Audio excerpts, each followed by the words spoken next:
Amy, I couldn't hear you. So You're welcome to the book discussion, Doing Imago Relationship Therapy in the Space Between. We are, um, I'm very open to us going back and saying more about chapter six because it's so core to the entire theory about the image, the felt sense, the unmet needs, the things we walk around with that lead us into relationship. And very open to continuing chapter six if there's more you want to note. Hi, Karen. Hi, Michelle. How you God, you doing? look so great. It's good to see you. Oh, you too. Thank Yeah. you. Hey, I was like, Bonnie. who is this young therapist? Hi, Bonnie. Hi, everybody. I just spent time with Karen in Arizona. Oh, how lovely. What a treat. Was it? It Well, was a so treat I that was didn't last just long enough. not long enough. Isn't that always the case? Yep. Yeah. I was just saying that we're going to do chapter seven, but certainly chapter six is open. If anyone, I mean, anything you want to go back to is great. But I was really excited to get into chapter seven because conscious partnership is just, I mean, of course, it's been part of our theory for decades, and it just seems like a revolution in these times to be thinking about how to move into a different way of relating to other humans that's more conscious. So I was really loving chapter seven. So would anyone want to jump in with something that you want to share, resonated with you, or I'll jump in. thanks, Leslie? I'm still back at chapter 6 here on page 128 and 129, which is kind of where I felt like we kind of I don't know that we left off there, but I think that was like a place where we didn't do much after except summarize some things. Yeah. So and this on page 128, it starts to talk about how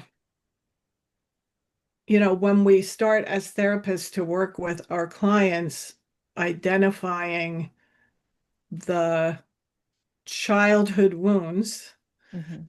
um, that we often find some people, and I certainly do, that keep saying that they can't really remember anything from childhood, and that they just don't make that action, and maybe their partners are making a lot of connection or some connection.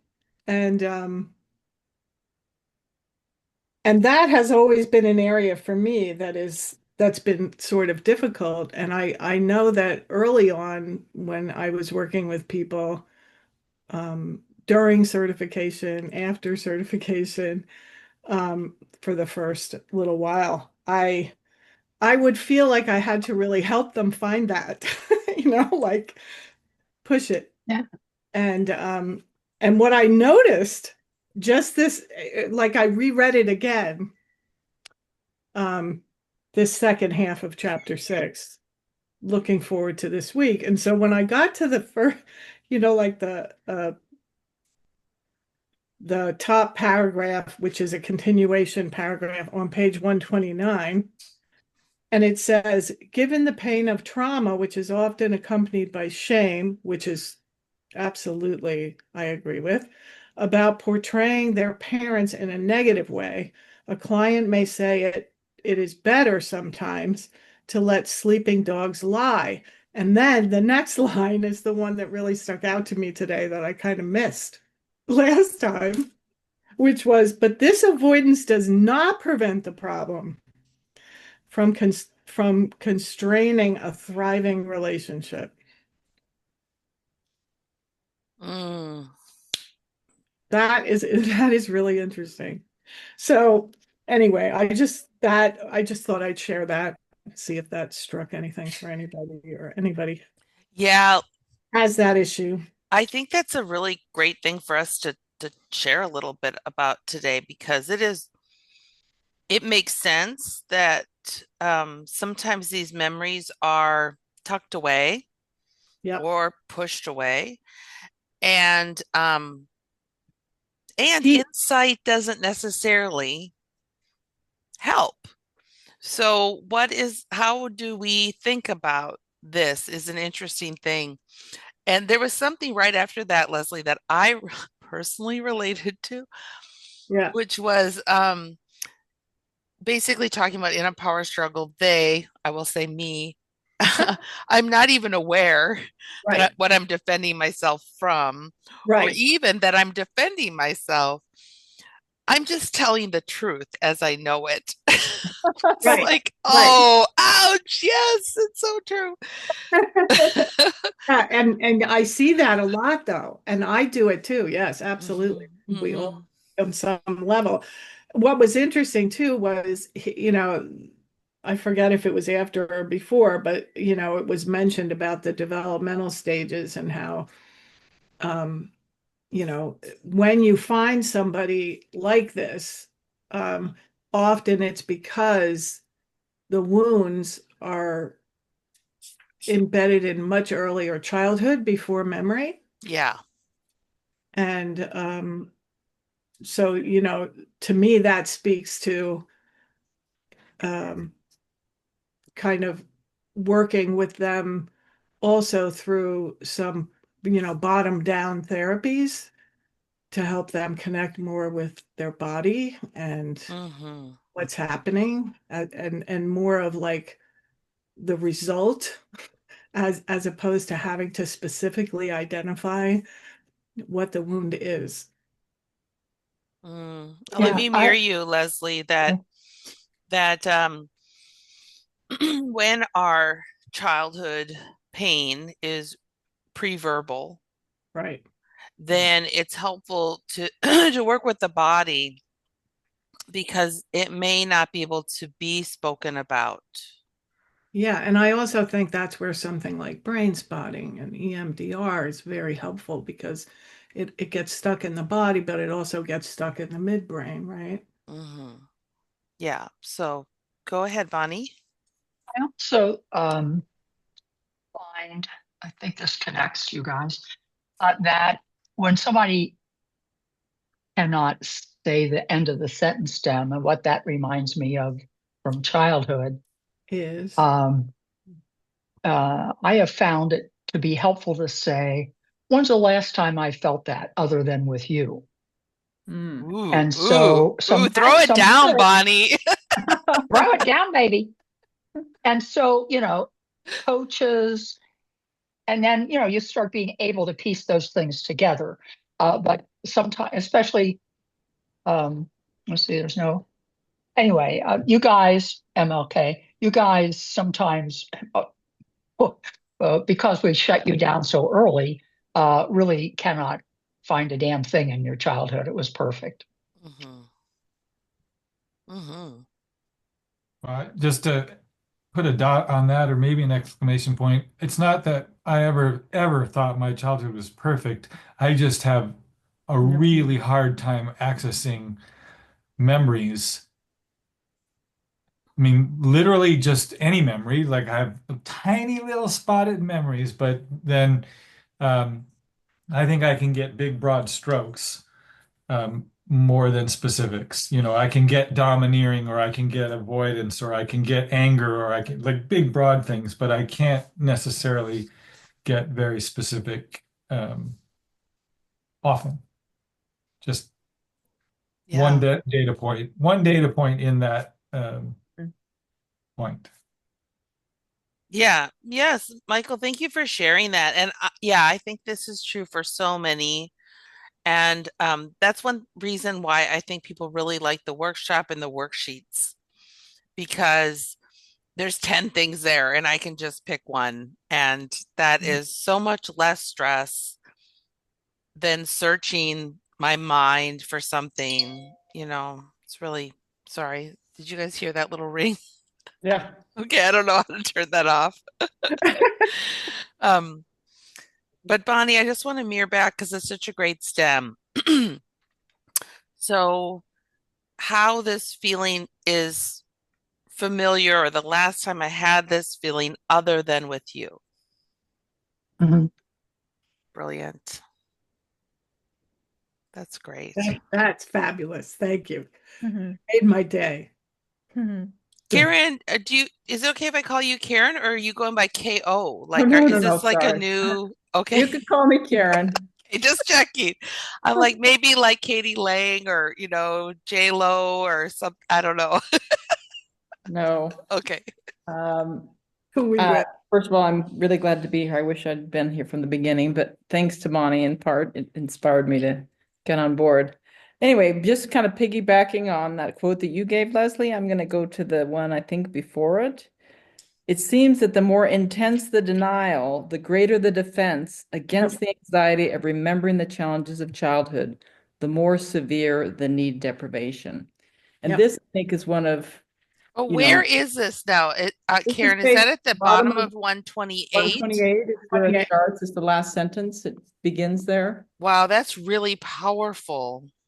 Yeah, Mhm. see, this is the greatest challenge. And we often sense this person that's not talking and saying everything was rosy is severely often impacted by the need deprivation, but they just cannot access it. And sometimes, I mean, I have a client that's not coming to see me anymore, in part because one of them, has gone along with it for several months, but she's like, I'm not going to talk about my childhood.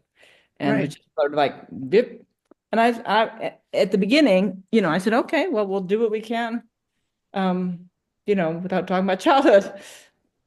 But I think I could have been more creative, whether with a bottom down or however you call it, some kind of somatic thing, or just like Bonnie said the last time. But it just sort of felt like we were doing Imago light, and I kind of wish I could have had more Mm, ideas about what to Yeah. do. yeah. One thing that I try to do in the beginning is, yeah, gently plant the last time or another time in this relationship or a previous before I go all the way back to the childhood, because they sometimes that leap is too big.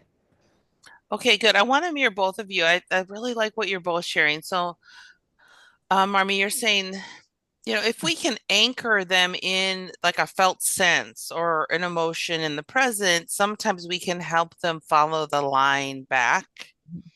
Am I with you on that? Mhm. And Karen, you read this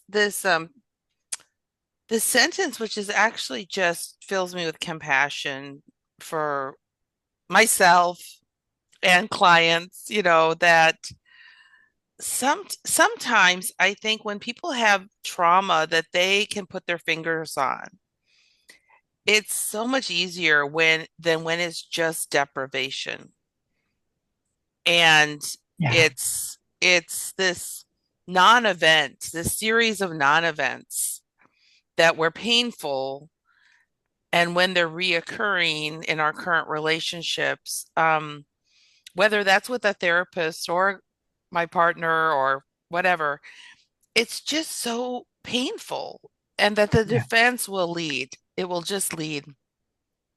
And I know just like in therapy how vulnerable that is to even begin to think about needing somebody else, So I'm just glad that she had that experience with you because I think sometimes there's a little pre-therapy before we're ready for therapy, and having a good enough attachment figure helps us, and then maybe she'll come back or whatever. But I like how you're pointing out just how painful Mhm. this is.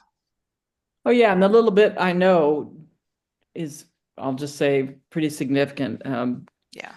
Growing up in the Middle East, and I believe there was, anyway, I won't go into Yeah. all that. Yeah. Yeah. What I like about this quote is that it reminds me of great wisdom from Shakespeare. I believe it's from Macbeth, I'm not sure, but the lady doth protest too much. Yes.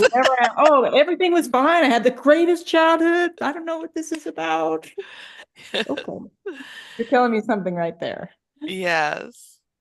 Oh, well, I'm glad you're here, Karen. It's really great to be connected to you and that you're here. And I'm glad, Bonnie, that you, whatever you did, Twist my arm. She just talked about charm, manipulation, whatever. There was no coercion. No no coercion. coercion. It's just an She did feed invitation. me, though. She did feed me. Oh, oh. Yay. So I yeah, you think, had your workshop, right, Karen? That's what it was? Mm. Yeah, well, yeah, I had my workshop a couple weeks ago, and I only had two couples. Third one bowed out. That was a whole lesson in itself. But Yeah. anyway, it was. I'll just say a quick side note. I know this isn't a workshop presenters group. It's a good reminder that even with two or three, because the previous workshop was three, you could do amazing work. I mean, everybody got Right.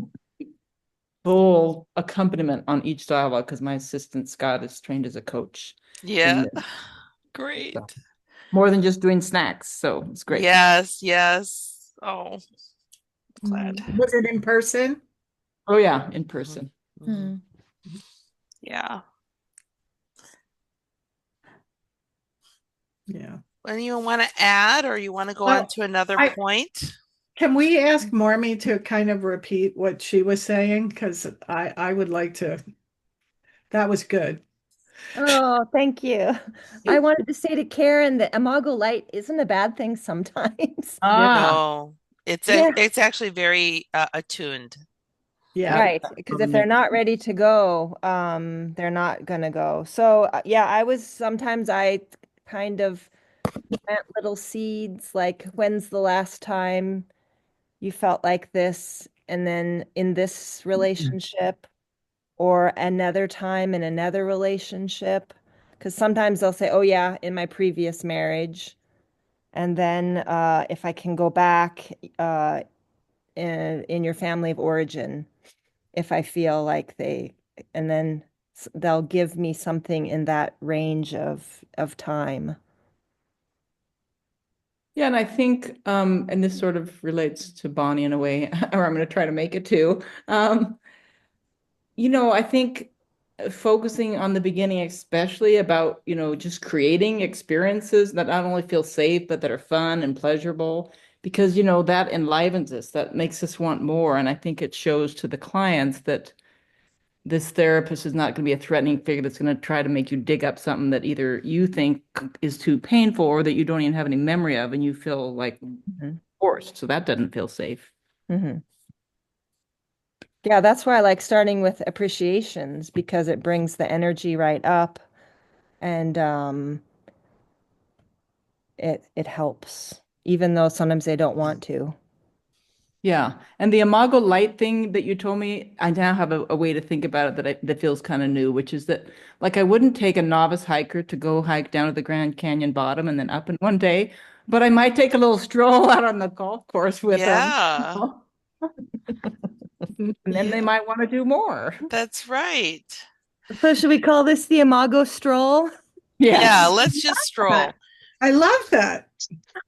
Well, I love the way that you lean into that resistance Yeah. a, a Yeah. little piece at a time. Yeah. Yeah. And just honor it. But I like what you're saying, Marmy, and I like that you came back to it, Leslie, Mhm. that sometimes when we can help the client identify a couple um events that had a similar flavor, that helps them see that there's a pattern. Hmm. And I think when we can help the couple see the pattern as sort of what they're fighting and not each other. Right. Hmm. Oh gosh, that's perfect. Yeah. Like, I like that because it's back to connecting those dots for the Yes. client. Like when they can see, then they are more invested from the inside out. Yes. And if we see that, oh, this is a pattern in my life, uh, it, it it's like, oh, I could get rid of this person, but that pattern is actually in my life, Hmm. So it's like, okay. Um, so it was just, at the faculty meeting, and Harville did his lecture on real love, which he did in Vegas too. And so, but we've just been, as a faculty, thinking more about how to flesh out this third stage more, and I've been guilty in the workshop of kind of, here's romantic love, and then here's a power struggle. And yeah, yeah, don't worry about real love because it's not really possible. So, we're not going to spend much time there. I mean, I don't say that obviously, but I feel like my attitude is a little bit like that. Like, good luck, buddy. You're never going to see it. That's funny. It's really to myself, but but I really like this fourth stage of couplehood that he's getting into in this next chapter, and he starts to talk about it in chapter 6. He keeps alluding to real love, and it's made me start to think about my sessions in the 3 stages. So the first stage is romantic love, is appreciation, is something positive, right? Whatever that is. And then obviously in the middle, people like to talk about their power struggle, the thing, the issues, whatever. But then the third stage in the session would be moving towards more conscious partnership. So what I'm learning about myself, what I'm learning about you, given that, what I could maybe do differently next week is like, or how this could be part of our vision, like to just think of the end of the session as like the third stage where we're anchoring the conscious partnership. Yeah. I Anyway, really I love making the connection there to the 3 stages in a session. I think That's that's awesome. really lovely. thank you. Mhm. Yeah, and but what I've noticed lately is that when couples, or and maybe I just like noticing this, but what I do notice is that when my couples have done a workshop and then they come to therapy, they start making those connections even without me, Mm. Oh, and then wow. I can just reinforce them. Yes, that jump start Yeah, to having it's greater really insight. Otherwise, it is kind of uphill sometimes. well because you're educating them from start to finish about each stage as you're asking them to try these things. Mhm. I'm Experience. I'm gonna I'm the non-therapist in the group, just FYI, so I'm gonna ask all the therapists. Um,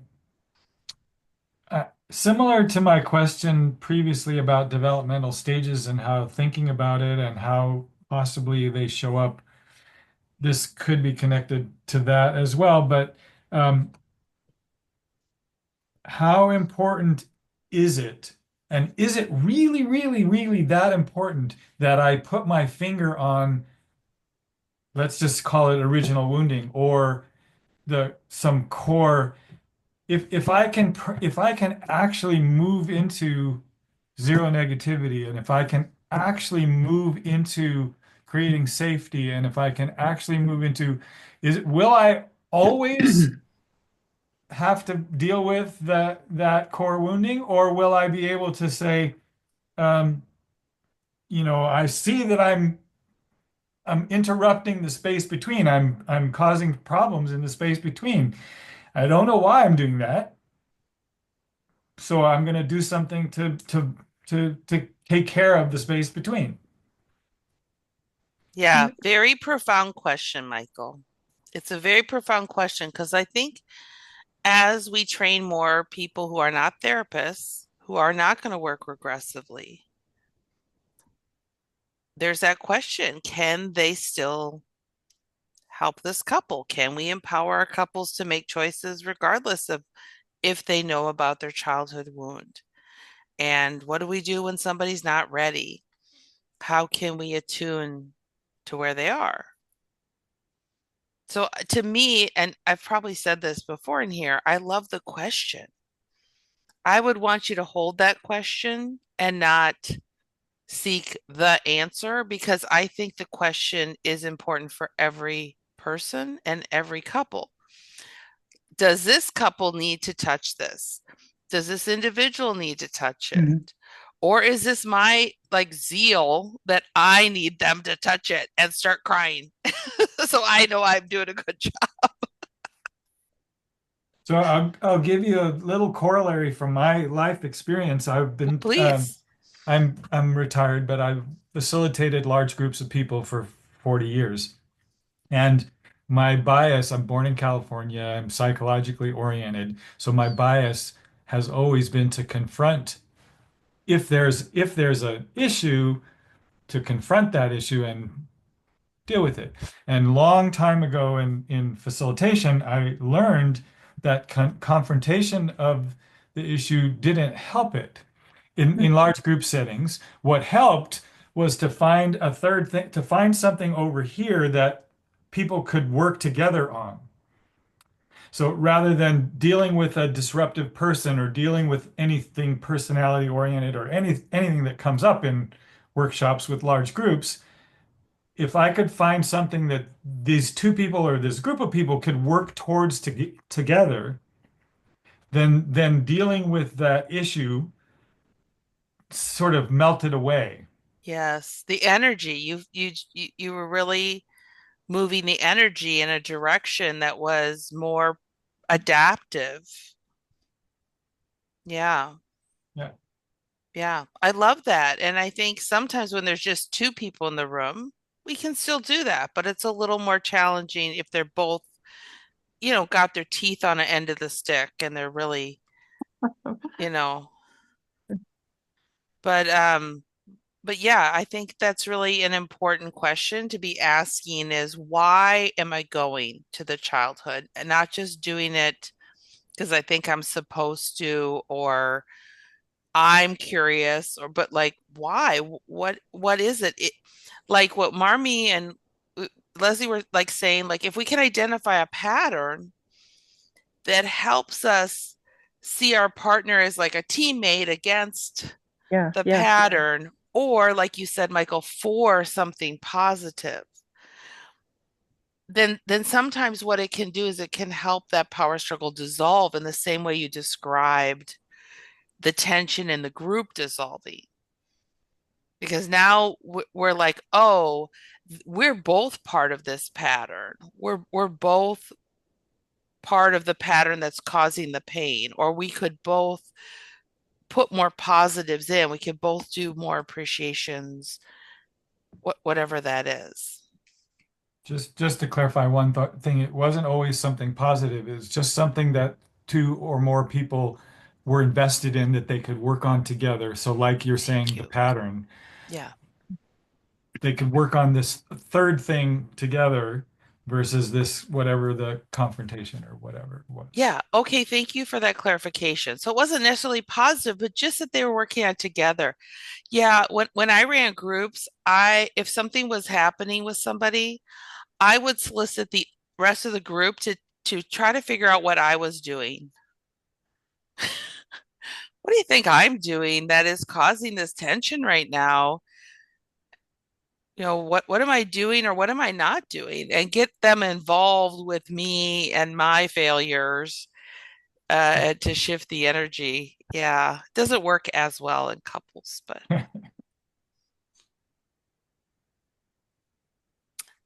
okay. And just to put an exclamation point on the chapter and or the paragraphs we were just talking about, um, the fact that it's brought out in the next couple paragraphs, but just that it's repressed and those memories are repressed and there are blind spots essentially is where he goes to the in the next couple paragraphs. So often if I can't see it, there's a blind spot over here that it's and I would still have that same question in terms of the couple, in terms of therapy is how important is it for me to acknowledge and find out that I actually can't see, I am blind there. Um, versus doing the taking care of the space between. I'll simplify it that way. I love that. No, that I think this is what the whole book is kind of saying. You know, he's explaining how the childhood wounds set us up to repeat the pattern and to stay unconscious. And then the question becomes, what helps us move into the conscious relationship and conscious partnership? Can we get there through visions and sweet memory dialogues and caring behavior dialogues and appreciations and flooding? Or do we need to go back and understand what these unmet needs were and try to set up like BCR experiments? Can we give something different? Can we receive something different? And I think the answer will be different with different couples. As you all have been talking, I'm thinking about the labels that DSM has put on some folks, like narcissist Yeah. and sociopath, things like that. So I want to take those labels away as I talk, and it just seems to me that if there's nowhere I'm taking ownership of anything, almost. I could have 42 sweet dialogues, but I can't imagine me being really present with you um, unless somewhere, somehow, um, I'm coming to the conclusion that it takes two to tangle. Mhm. That's a really big, yeah. Yeah, well, and I think this is where I'm glad we kind of are wanting to struggle a little bit with this. Mm-hmm. Um, is we do really value self-responsibility in our theory. Yeah. And there's a whole series of stems that we offer people trying to help them have more self-responsibility. And kind of holding the quote that Karen brought in about how strong that denial and defense can be when there's early wounding. And thinking back to previous chapters where Harville and Helen talk about how certain types of brains adapt through numbing and Mhm. avoidance, Mhm. which is a surefire way to make somebody fit the criteria of those categories. If you're numbed out against anything other, anything uncomfortable, you're going to appear completely self-absorbed. And you are going to have trouble with being present and having empathy. So, yeah, I think if I can just share this thought, because I just finished a module 3 and we did group as expert at the end, and there were a couple questions on there that all sounded similar. They were like, how do I get my couple to? Mm.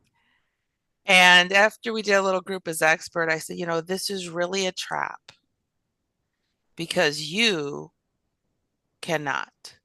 Mhm. The space Great. between them can. That's great. I was just gonna say that. Yeah. So we have to tolerate all of our feelings as the space works at a pace that is mind-numbingly slow when it's early wounding, very early wounding. But I Thanks for still that. think it's That's really good. important what you're saying, though. It's so important that we can't just like get into what they call toxic positivity or whatever you call that. If you're only doing the positive dialogues, you're making the person who values harmony really happy. Right. Mhm. But the person who needs some progress is probably going to fire you. Yeah. So, but do we have to go back into the history to make us a really solid experiment in new behavior? to try something new that might start to change the pattern. And like you were saying, Michael, move us into that. How can we care for the space between us? Um, I call the space between their garden, and we need to put, yeah. tend to it, do good Yes. fertilizer. I'm just thinking now, yeah, I used to sometimes think couple therapy was like I bring the garbage can and we throw up into it, but I've progressed and it's not. I'm going to say it's a garden and they're going to fertilize it. And then something's going to sprout from that space between. Yeah. Um, And is some that things don't. and sometimes they don't. And another thing I like to remind them, they know each other better than I'm ever going to know them because they know each other's families. It depends how long they've been together. So they have the potential to find the solution. Yes. And it's not, Right. yeah, I'm giving them, well, a way of making the safe space possible. I think Michelle, you brought it up, but I want to not lose. I want to highlight this pre-verbal stage, though, the pre-verbal wounding, the pre-verbal. I think maybe Karen, that's what you were talking about in that paragraph there.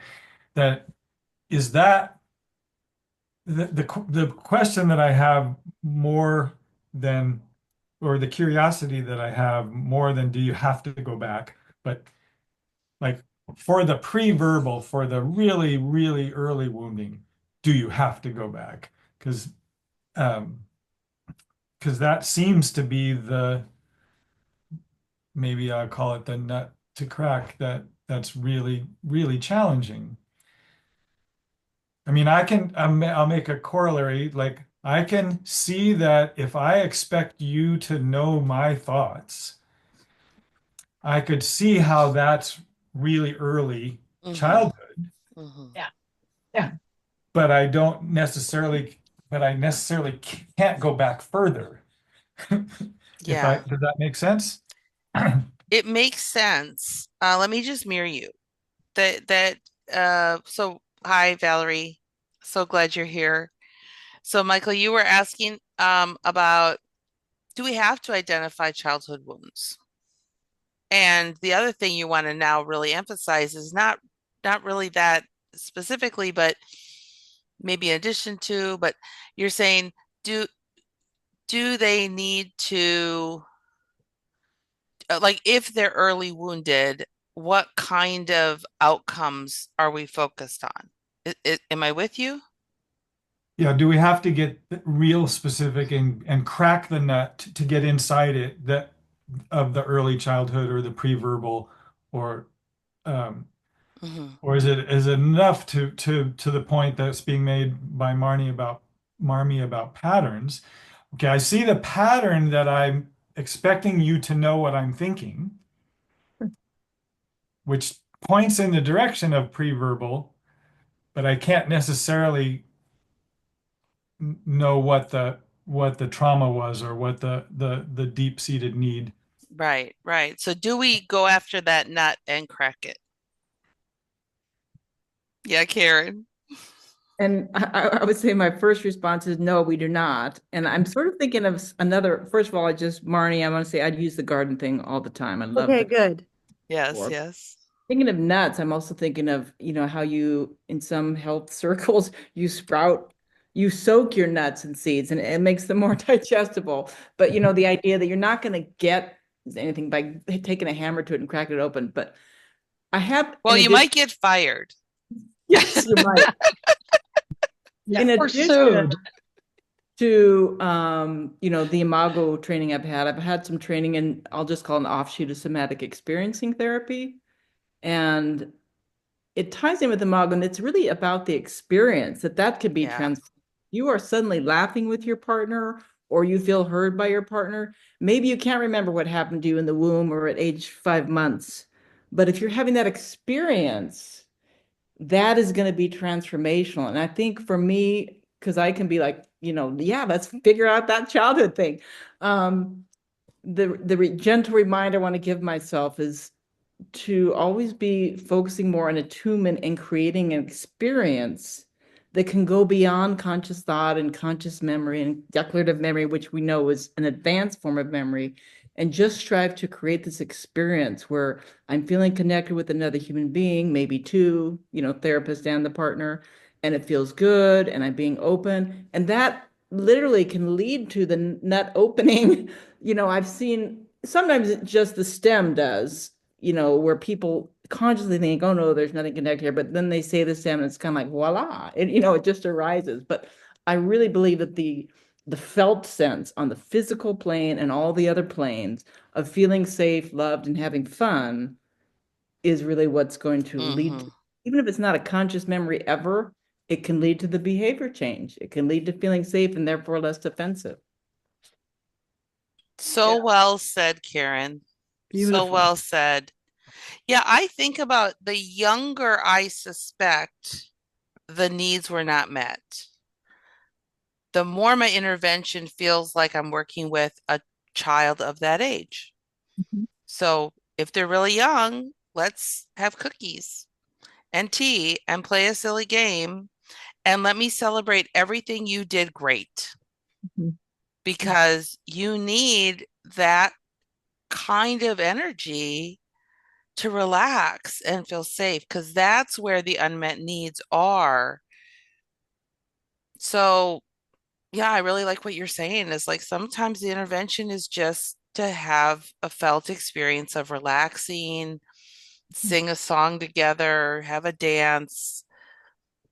That when you have a positive experience like that, the brain moves away from the pain. Mhm. Mhm. But I do think that as I train a lot of people that the younger we are in a modality or in our careers, the more we have this what I call therapeutic zeal, which Yeah. is the term really from like group therapy. And that therapeutic zeal is covering up our fears that we are not good enough. Okay. And and we often get ourselves in a lot of trouble trying to overwork. Um, and what I like about Imago is we help the therapist not work so hard. Yeah. You don't have a book of interventions that you're trying to find the right one to use. You're supposed to just be there. But what I would add, Michael, is let's say I'm working with a couple and we're talking about I wish you could read my mind. Maybe I'm even a little mad that you can't. Um, if we can pull them into the near future and what it would feel like for me if you could, Hmm. pull them into what's possible. And that's where we start to get into quantum. Yeah. Yeah, we can really hammer into the past and all the pain and when you didn't and what you are. But when we can say, but if you could read my mind, what what I could feel then or how I might be different. And we start to move into what's possible. And there's a little playfulness, I think, in that. Yeah.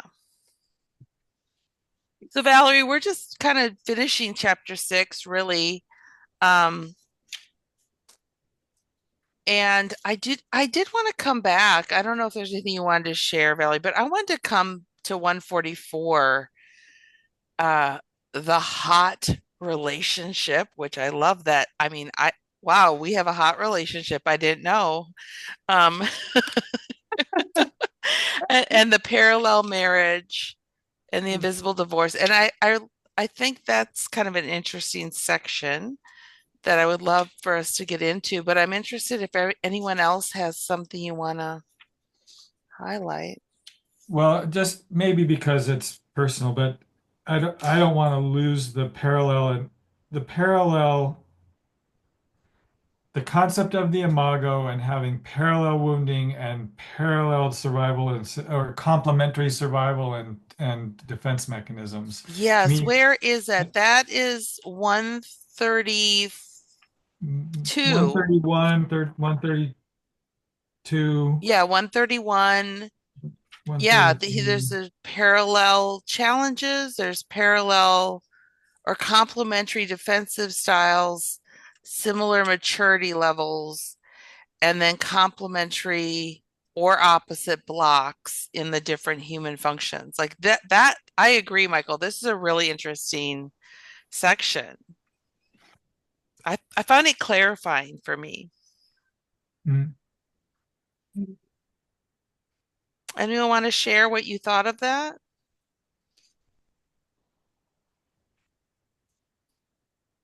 The 5 factors that contribute to an imago match.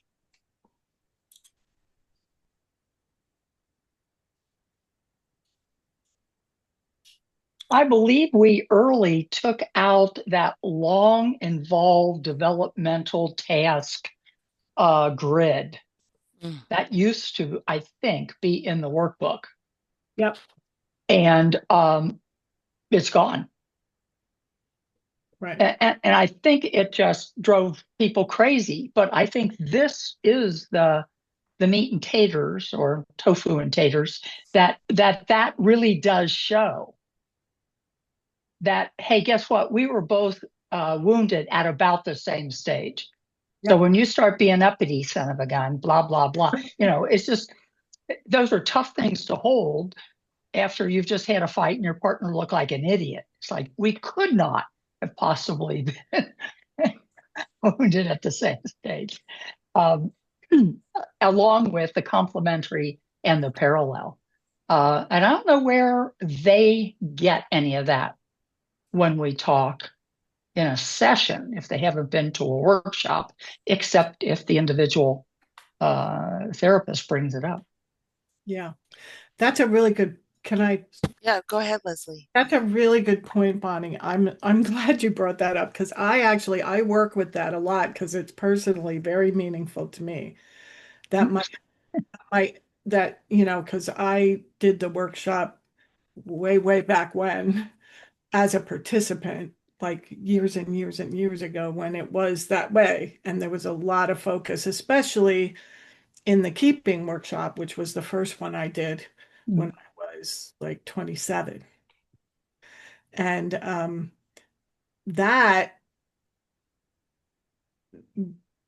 does go into the wounding stages and where it did. And I realized that my husband and I had the exact same wound at 3 years old. Not just the same developmental stage, but the exact same wound. We lost our fathers at 3. Wow. Wow. They left the home. The divorce occurred, right? And 3, you're just beginning to have a memory.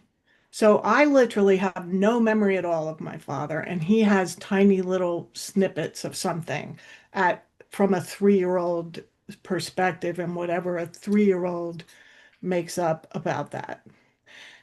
But we had completely opposite um, Adaptation. adaptations and stories that we told ourselves about what that means about us, about love, about relationship. And so, we are like, like that, like an attraction. Mm-hmm. So that's a powerful piece. And I'm really sorry we don't do more with that now. So I just really appreciate you brought that up. Valerie. I could chime in something here. Thanks, because I have not done the workshop training, but I am an advanced imago therapist. I've taken most of the classes that are available, and so what? But I do keep this in mind a lot because sometimes it helps me if one person is looking more put together than the other person, and I'm saying to myself, gee, how could they be a match? I just keep this in mind as an axiom. I really believe this stuff because I've seen it too many times. And when it comes up in a session, when a couple through the dialogue process, each one speaking from their own perspective, when they land on something, when a similar kind of memory comes up or a similar kind of experience, that's where I bring in the little education piece and say, you two, as every couple does, are rediscovering a very central imago concept, and that is, and then I go into the little education piece. So I say this is absolutely normal. This is so common, and so how each of you may experience similar, and I don't always use the word wounding unless they're amenable to that, but similar um, challenges or similar traumatic experiences, and what you did with it was to go in opposite directions. So you think on one level that you're very different, but underneath, you're both struggling with the idea of being left, or the idea of being no good, or the idea of being treated unfairly, or the idea of losing somebody, just whatever it is. It's because it's always there. Yeah, so I think there's two ways to think about how to work with this. One is through education, and the other is through experience, which then we can bring in the education to highlight what just happened. And I think it's all about our style, right? And how we like to do it. Um, but I think it's important when we're working with a couple to start to identify this. So, like for Stephen and I, we know the pain of feeling alone and not feeling a sense of belonging. Like that's where we know each other's pain. We understand the shape of that pain. I adapted by over functioning, he adapted by numbing out. Mhm. But we understand the shape of the pain in each other in a special way. And that can feel very connecting Mhm. when that comes up. And so for me, it's about, well, I might double. I might double Mhm. when that comes up. You know the pain I'm talking about. You get me because you also felt alone. Something to bridge their pain.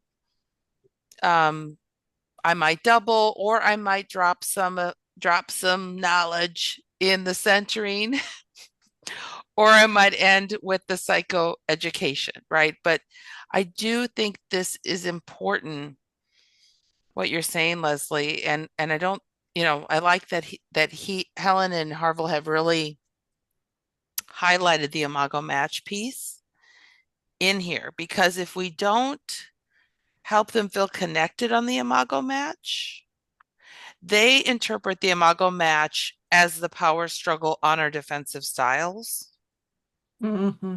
and they use it as a reason to not be together. We're too different, you know? So I do think it's important that we help them find a way to connect in their pain. Hmm. Yeah. And that we can still be connected in a felt sense, like you're talking about, Karen. We can still feel connected even when I want to kill him. I'm like, but there you are. I want to kill you, but there you are, and you're listening to me, and you haven't run away. So maybe I can still feel connected to you, even when I'm really, fired up, because I'm the fired up brain, not the Mm. numbing brain. Mhm. Yeah. You don't have to do it now, but would you, if I were to ask you a definition of attunement, Hmm. I would love to explore attunement at some point, but would that be part of that definition, and that I know your pain? I am familiar with your pain. Hmm. I can relate. Is there anything connected, or would you have a different definition of attunement? Yeah, I like it. Leslie, go ahead. Well, I just want to say, and now I'm into chapter 7 a little, my mind Yeah. with this, but just on a larger scale instead of the micro scale of what do we do about this, but just in terms of that question, it just came to me that, what Harville's talking a lot about in chapter 7 is how the quantum field is, you know, is like the oscillation of everybody's collective, Mhm. reality or consciousness, he calls it, I guess. And that if we trust that and we lean into the discomfort and the resistance, right? Then, and you just stick to you just stick to those dialogues. I think it'll all come out in the end Mm-hmm. the way it's supposed to be, even if it doesn't look like how we'd like it to be, because it's really not about that. Does that make sense? It makes sense to me. I like to think of the intelligence or the wisdom that's in Of that the quantum. space, Yeah, right. and that oftentimes I would never be able to predict where this is going to go. Like EMDR, I learned a long time ago, sit on your butt, move your fingers, ask them what they notice, and go with that. Like the more I tried to cognitive interweave, the more I messed it up. Mhm. So I feel that way with couples work too. It's like just hold the structure and see what's there and see what emerges. And a lot of times when I'm in a dyad, like I'm doing a dialogue, I'm like, whoa, that came out of my mouth. I didn't know I was going to go there. Like the stems take me places I could never imagine. Yeah. So to me, the work is more interesting if I let the space do it. Yeah. And maybe it's something about like us being, because we're part of that We are oscillation, part of the field then. right? And so everything is, right? And so, maybe, you know, maybe it's like the more, maybe that's what attunement is like just trusting the field. Oh, that's beautiful. Okay, that goes on our Imago t-shirt. Attunement Love is it. trusting the field. That's a great remedy to feeling hopeless, I think. Well, and that's the other thing I was actually going to say to what Michelle was talking about, which is like, and everybody was kind of talking about, which was beautiful, like connecting the dots in the sessions to the three stages to what we used to call mature love, and now we call it a couple of different things, I guess. Real love. Yeah. I don't know. Yeah. Mature isn't popular with Well, the but really commercial. conscious partnership is really where I think we're landing. Yeah. Conscious couplehood, conscious partnership. Yeah. Um, and yeah, we have different words for it, like real love. Yeah. But what I like about conscious partnership is just that it's knowing with is how he defines it in I'm looking for the page. I think it's actually in 7 now. Um, at the bottom of 54, conscious means to know with. I like that. Yeah, and Yeah. then up on page 155, they go on, conscious partners know with each other.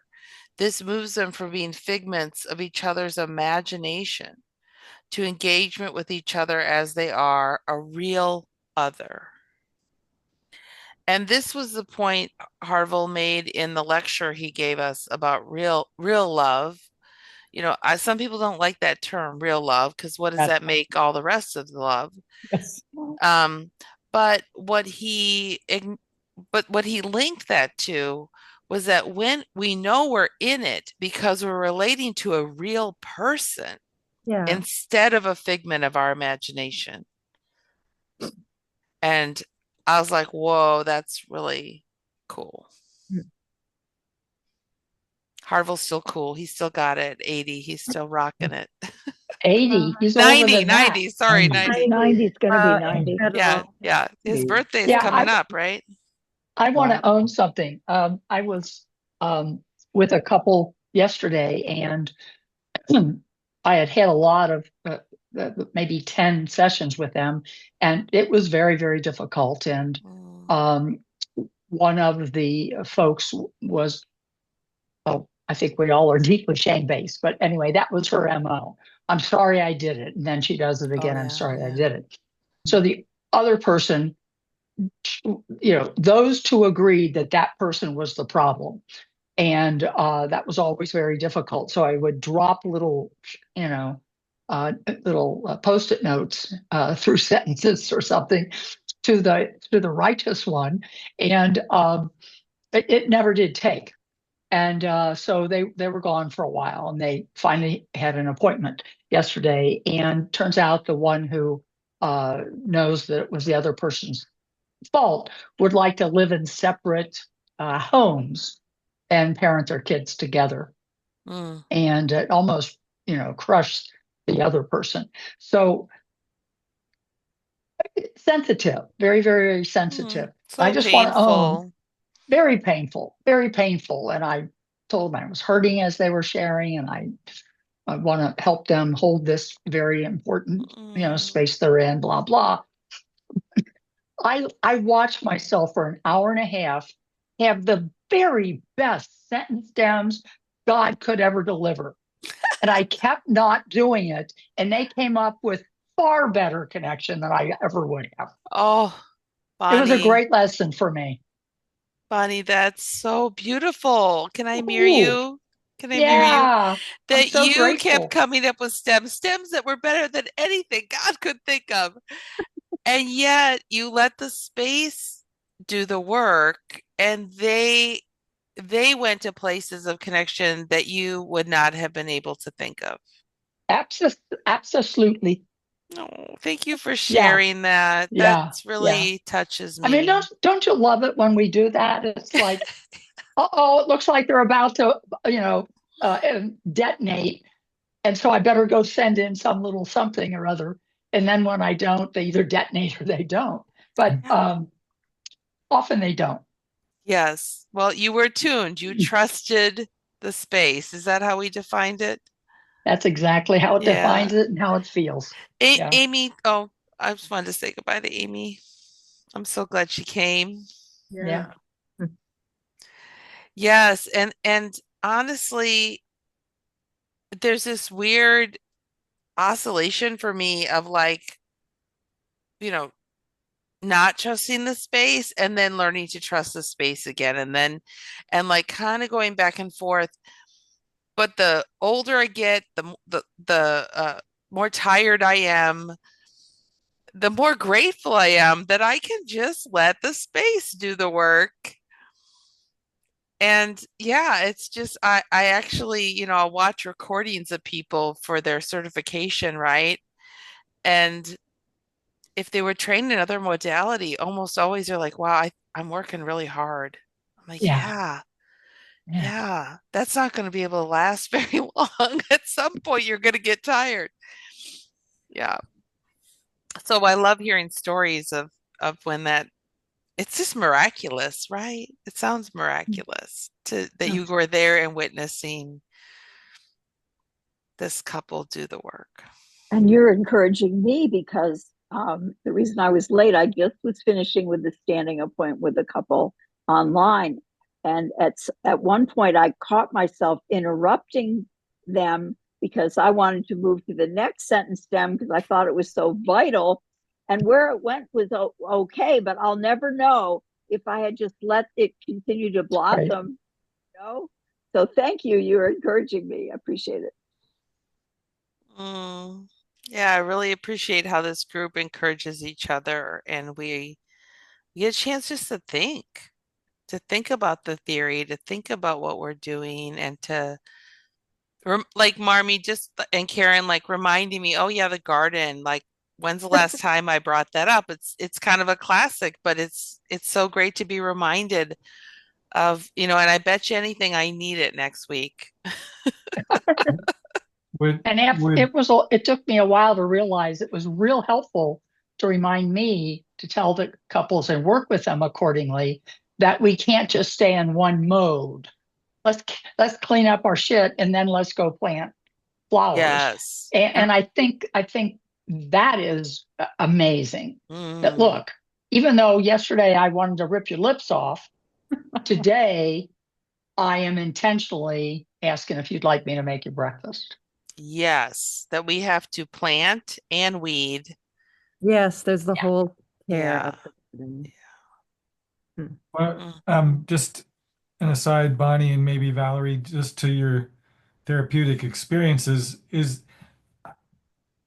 as a, again, non-therapist, is it the art? You tuned into the art part, not the science part, or you were trying to go with the science part, but then saw how the art part um, made the painting without you necessarily doing the science part. It, is that a weird away from the garden metaphor? But Sorry. Michael, what I would say about this is that we have four meta theories. So the neurobiology, right, is the sciencey part, and the evolutionary, defensive patterns, kind of sciencey.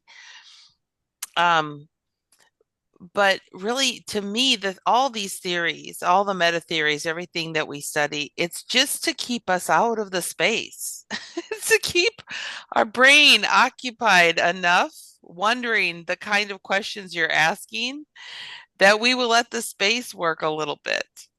Like, Well, I'm wondering being what's going on here. And I'm thinking about their unmet needs, and I'm thinking about their denied parts. But really, my trainees, I'm like, that's all just to keep your brain busy. Just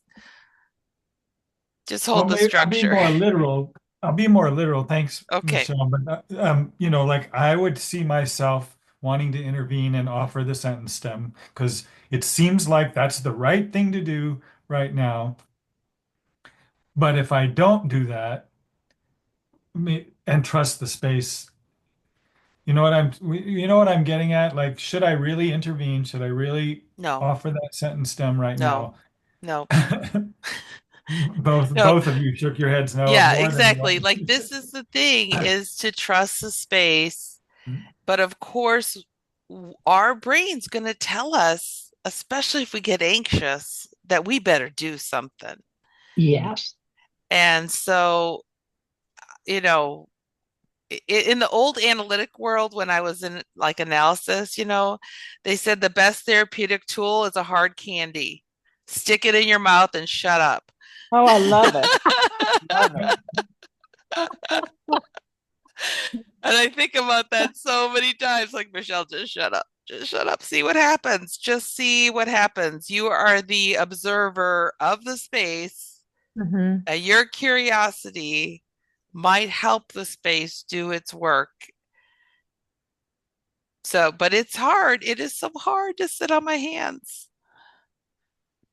There is a statistical, I'm not a statistician, but there's a statistical theory that if you really understood it, like oscillation is normal, variation is normal. There's nothing that's the same. And our tendency when things oscillate, if they go to one way or to the other, is to do something about it. But most of the time, those oscillations are built in, they're normal, and just the best thing you could possibly do is nothing. Yes, you got it. That's it. Yes. And, I tell myself this story, that sometimes a breakthrough looks like a breakdown. Hmm. And I'm not going to know which one this is, Hmm. but we can celebrate what the couple's doing well. We can always do that while you're listening really well. Thank you for listening. Thank you for continuing to share. You're really Yeah. finding words, trying to share with your partner what this is like. Like, just celebrate. Can never go wrong, I Right. think. Yeah. Yeah, and the real thing we're giving them is just keeping the structure so Yeah, they're not hurting each other. that's right. We're Yeah. supervising Yeah, the when I have structure. sessions that go out of the process, the structure, I feel awful. I feel not good. But when I'm in the structure, I feel usually good after a session. So I've Mhm. told my couples that we have to stay in it, otherwise it doesn't work. Yes. You can color outside the lines when you get home. Yeah, exactly. Yeah. Well, let's do a little checkout. I don't think we got very far into 7, but I'm okay with that because 6 has so much still for us. And they flow together really well. I think, it's giving me, I don't know, I feel like we're in the meat. We're in the meat of the book right now, like where things are starting to come together um, in familiar theory before we start to get into the exercises. And I have to just say, you guys, I'm reading this book everywhere I go. I'm reading it out loud to people. At the faculty meeting, I randomly opened it up and read something I'd underlined. It's just so profound. And Mhm. in the clinical trainings, when we come in the morning, we were doing the 3rd module on the BCR. So I was reading from the chapter on the BCR and just like it's such a gift. And when you go to read it, it's like the richest dessert, it's very filling. But I just want to really encourage you who are loving this book to read it to our colleagues whenever you get a chance, because it's such a gift that Harville and Helen gave us. Anyway, let's let's kind of close. What do you want to share? How was today? What's burning? Michael. Well, I love today. I love these meetings. I just want to again highlight that the chapter ends with the features of an unconscious relationship, and I think that's a phenomenal piece of work just in itself. Um, just to have that list, and there's so much. I think that those are interesting connections to be made. I don't know if you ever do that, but I'm gonna bring that. There's a bunch of couples that we meet together periodically. We've all been through the workshop and we meet together periodically, and I'm gonna bring Nice. that list to stimulate conversation amongst the couples. I think it's a lovely. Uh, it's not quite sentence stem, but it's a lovely thing to provoke insight and conversation. And then we can contrast that in another conversation with the list of what a conscious partnership is, and a conscious, um, or maybe we just start with the conscious partnership and go from there, because that'll bring up stuff. Thank you for bringing that up, Michael. So on page 147, yeah, it's almost like you could take an inventory Yeah. of your relationship. Hmm. Yeah, thank you. Yeah, you could do a whole year just discussing Yeah, each one of right, these. right. Yeah, it's wonderful. It's almost like a description of my marriage, but we're working on it. We're a work in progress. We are a work in progress. We're a hot relationship. That's what we are. Well, you're not static. No, we are not static. We are oscillating. Hotly. Yes, hotly, passionately. Hmm. Anyone else? What do you want to share as we start to close today? Well, I think I want to appreciate you, Michelle. I'm yeah, finished. yes, Thank you. You're appreciating me. very much Thank you. for walking through this with us. Yeah. Thank you for continually offering this. Sometimes we can make it, sometimes we can't. So very much appreciated. Yeah. Perseverance. And I haven't been to this, and I was really active in the early, Imago book club days, and um, I'm just reinvigorated and re-inspired, and I'm so looking forward to the conference, and Yes. try to put this on my schedule so I can make them regularly, because I just think it's so awesome to hear you all and to mirror and to brainstorm and hear different perspectives, and I just feel really, really glad to be here. And thank you, Michelle, for organizing this and continuing to stay with it. And I just think it's awesome. Yeah, I'm glad you're here. Two things. One, and Leslie, I want to hear your checkout, but what about the 13th Mhm. of June? 13th. of June. At 12 Eastern, regular time. Hold on, let me check that. Either that or the 27th. Yep, the 13th is great for me. Okay, let's do the Um, 13th. Can't make it, darn it. Oh, Yeah, I'm going to be in DC to honor my first cousin who Oh. didn't die in Vietnam but killed himself afterwards. And I Oh, found out there's a group that honors that kind of soldier. So oh, we didn't know that after that, we learned that somebody else was having a big parade with guns and tanks. Going to be interesting.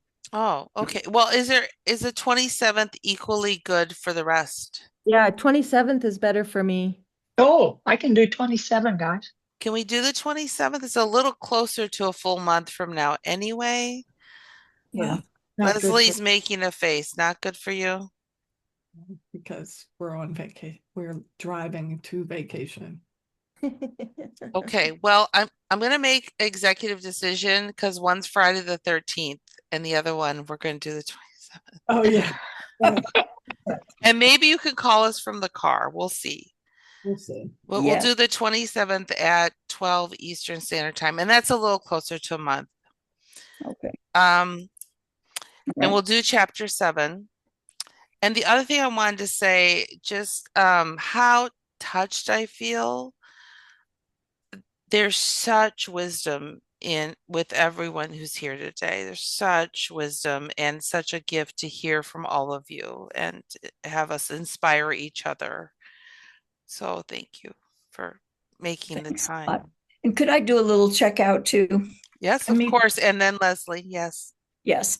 So first of all, Karen, over your shoulder, I see a beautiful light fixture that's the same as the light fixture we have at our house. We've brought it from one house to another, my partner and I. It's it's oval, right? It's like this. That's oval. We Yeah. it's our most prized possession. So anyway, but We gave it to her. but the rest of my checkout is that I've made a decision to retire in 1 year. And it's heartbreaking for me in one sense. In another sense, I'm making more mistakes with appointments. My thinking isn't as clear and sharp as it was. And there's a part of me that's looking forward to it. But when I realize that Harville is turning 90 and I'm only 82, and I say, who the hell am I to think that I should step out of this? I don't really want to, especially when I'm meeting with you all, and especially when I'm meeting with my couples.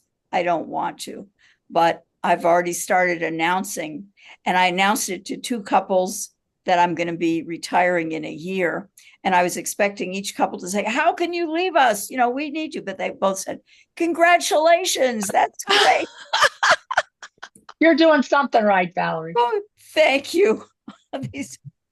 So I just want to share this with the community a little at a time. And I do plan to be in Chicago, and I hope to see all of you there. Yes, we'll be there. And I'm going to show up for everything we do because I want to do right by my couples when I'm on my way out. And I hope to continue to do communalog type work and stuff like that. But I'm going to miss the hell out of this. This is so to me. And I just appreciate all of you. And Michelle, I second the appreciation of you for giving your time to walk this through with us. Really invaluable.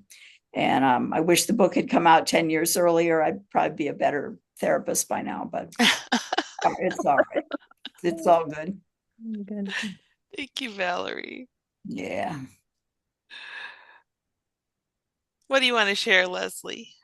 Well, I just want to say it's good to see all the same people, some of the same people here regularly, and the new people I met today. You might have been here before, but I haven't met you here before or met you. So it's really nice to hear such wisdom from everyone. I love this. I love to come to this. I look forward to it, and I too appreciate you, Michelle, for doing it and just keeping it going, even though sometimes there are just a few of us, but it's really great when great. And I just want to say when I'm late or when I don't make it, it's because I have already had standing appointments at those times. And so I can't do it, but I just love being here. I'm very grateful for this. And Oh, I'm so thank you. excited. So many of you are saying you're coming to Chicago because Yes. I'm coming and I Good. can't wait to meet everybody. Yes. It's going to be great. Um, yes. So, I mean, so we are gonna, keep going through the book, but some people are asking that we switch so that we can do so other time zones, like not just North America. Oh, And they're going to start doing it in French. Oh, Wow. yay! Yes. Darn. So it's really exciting that we're inspiring other people to use the book this way because it's very rich. So yeah, maybe we'll do it again. Keep has it been going. translated yet? Is it translated into Yes, French? they It translate is. into Wow. French and it's translated in Romanian. Whoa. They've not gotten it in Dutch yet. Yeah, so it's being translated as much as, as fast as they can. And Great. yeah, it's very exciting. Um, okay.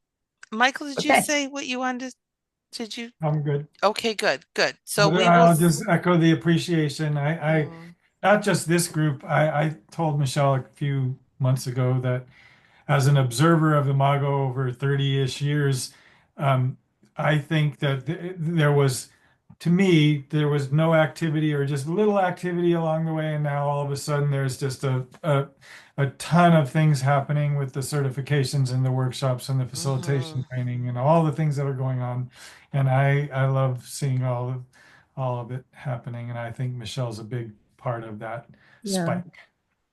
Thank yeah. you, Michael. Aw. Mhm. Okay, well, I will see you all next month. Thank you. Hopefully, Leslie, we figure it out because I'd love to Yeah. see you too. Take care, Fun Okay, to Bye, everyone. meet guys. you. Thank you. This was great.